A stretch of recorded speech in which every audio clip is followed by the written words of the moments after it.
यही सीखा कि क्विट नहीं करना चाहिए। Winners never quit, quitters never win. लेकिन आज हम बात कर रहे हैं कि कोई ऐसी सिचुएशन भी तो हो जाती है जिसमें क्विट करना ही पड़ता है और क्विट करना आसान है, राइट। तो अगर आज आपने ये वीडियो देख ली तो आपको समझ आ जाएगी कि winners never quit, winners never quit, winners never quit and quitters never win. इस प्रोवर्ब को भी चैलेंज कर सकते हैं। किस तरह कर सकते हैं, लेट्स सी, अंडरस्टैंड करते हैं। डेफिनेशन क्या है जी इसकी कि वेदर क्विटिंग इज़ विनिंग और not depends on the context and the specific situation. यानी कि जो क्विटिंग है वो लूजिंग नहीं है सम सिचुएशंस में। अब वो कौन कौन सी सिचुएशन है और हमें कब क्विट कर जाना चाहिए उसको हम देख लेते हैं। There is no one size fits all answer to this question as it can vary greatly depending on individual circumstances and the reasons behind the decision to quit। तो कौन सी ऐसी सिचुएशन होगी जब हमें ये डिसाइड कर लेना चाहिए कि हमें क्विट कर लेना चाहिए। अब वो क्विटिंग बेशक पर्सनल रिलेशनशिप में हो, हस्बैंड एंड वाइफ का, या वो क्विटिंग कोई जॉब छोड़ने में हो, या क्विटिंग कोई और फील्ड चेंज करने के हवाले से हो, राइट। तो स्टेपिंग अवे की बात हो रही है। स्टेपिंग अवे विक्ट्री भी बन जाती है, इट डिपेंड्स। तो here are few scenarios where quitting can be as seen as a positive outcome। कौन कौन सी सिचुएशन हो सकती है जी। letting go of unhealthy situation।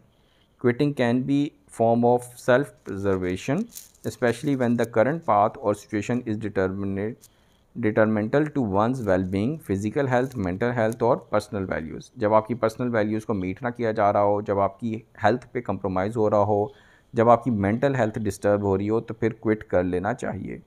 Redirecting effort by quitting something that does not align with your passion और goals you may open doors to more suitable paths. आपको नया दरवाज़ा खोलने के लिए पिछला दरवाज़ा बंद करना पड़ता है। लर्निंग एंड ग्रोथ के लिए it allows for self reflection and the opportunity to reassess goals and make better informed decisions in the future. Avoiding sunk cost fallacy. Sunk cost fallacy क्या होती है। Quitting in the case means making a rational choice rather than being tied the past to past commitments. आपने commitment कर दी और आप उसके साथ ही चिपके हुए हैं तो वो भी गलत हो जाता है। लैक ऑफ प्रोग्रेस और satisfaction. If you find your self consistently making little or no progress toward your goals or the activity no longer brings you satisfaction or joy, it might be time to reassess your commitment। आप एक job कर रहे हैं, आपको 5-7 साल हो गए हैं, आपकी ग्रोथ नहीं हो रही, आपकी सैलरी नहीं बढ़ रही, तो it's time to see the opportunities outside your company also. No room for growth if an activity और situation does not allow for learning, personal development और opportunities for growth, it could be hindering your potential to thrive in other areas. और क्या क्या situations बन सकती हैं कि जी change priorities. Life circumstances change and your priorities may shift you over time. If your current pursuit no longer aligned with your values and goals, it may be time to consider moving on to something else।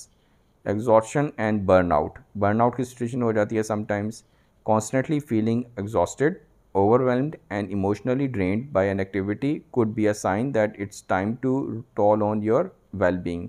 In such cases, stepping back or quitting may be necessary for self-preservation। Sometimes एक छोटा सा कदम पीछे लेना पड़ता है आपको ऊंची छलांग लगाने के लिए। Unhealthy competition। If you find yourself in a toxic or unhealthy comparative environment where success is measured at the expense of others or your own well-being, it might be best to remove yourself from that situation। Unrealistic expectations। Setting ambitious goals is commendable, but if your expectations are constantly unrealistic or unattainable, you might want to reconsider your approach।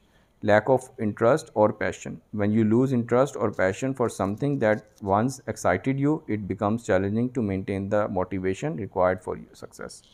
तो थोड़ी सी boring video है, लेकिन understanding है उन लोगों के लिए जो समझते हैं कि हमने सारी ज़िंदगी इसी बंधन के साथ चिपके रहना है।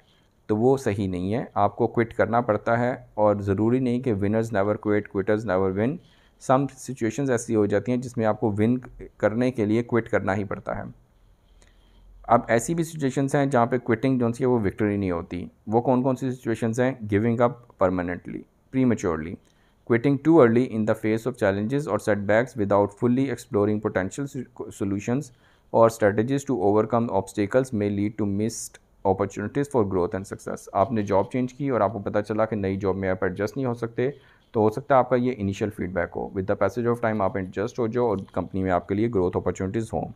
Lack of perseverance, some endeavours require persistence and quitting too soon may prevent you from achieving meaningful accomplishments। आप बहुत जल्दी क्विट कर जाएं वो भी गलत है। Impact on others, quitting may have implication for others involved in the pursuit or project। If your decision to quit negatively affect others, it may not be seen as a win for everyone involved। अगर आपके साथ और भी लोग involve हैं तो आपको ये चीज़ें सोच समझ के डिसाइड करना चाहिए। तो ये छोटी सी वीडियो थी, थोड़ी सी डिफ़िकल्ट थी, लेकिन उम्मीद है आप लोगों को पसंद आई होगी। अपना एक्सपीरियंस अपना ज़रूर शेयर कीजिएगा कि आप इस बात से एग्री करते हैं कि नहीं करते कि winners never quit, quitters never win. ये होता है हमेशा कि समटाइम्स क्विटिंग भी करना पड़ता है। आप सबके टाइम का बहुत बहुत शुक्रिया।